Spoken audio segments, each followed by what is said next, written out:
And there are a lot of doctors who to this day will tell you you don't need to supplement as long as you're eating a good balanced diet. But they never ever proceed to tell you what that might look like.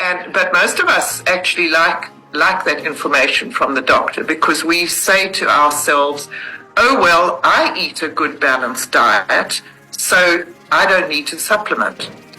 And none of that information is unpacked in any way by the doctor, for us, or by ourselves. And I will challenge you, I'm sure there's some people, including me, who think to themselves, well, I do eat a good balanced diet, to actually do a food diary for a little while, for a week.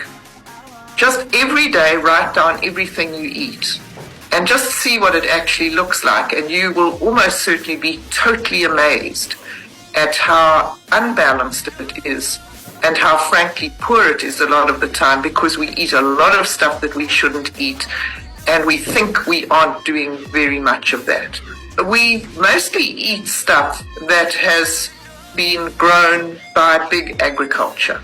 Very, very few of us grow stuff in our backyard. I'm very proud of myself because I've recently planted some spinach, but it's certainly not going to keep us going for very long, and it's certainly not a big variety of veggies. And so we buy from the shops. We have no idea where the food is grown. We don't know what kind of nutrients were put into the soil to grow it.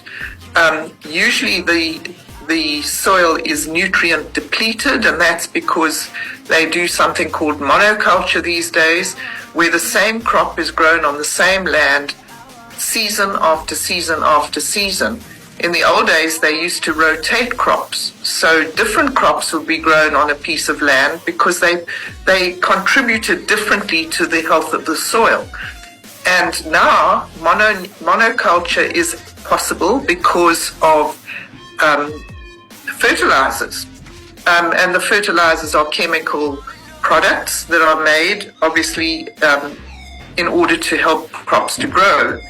But the fertilizer companies are there to make money, let's face it.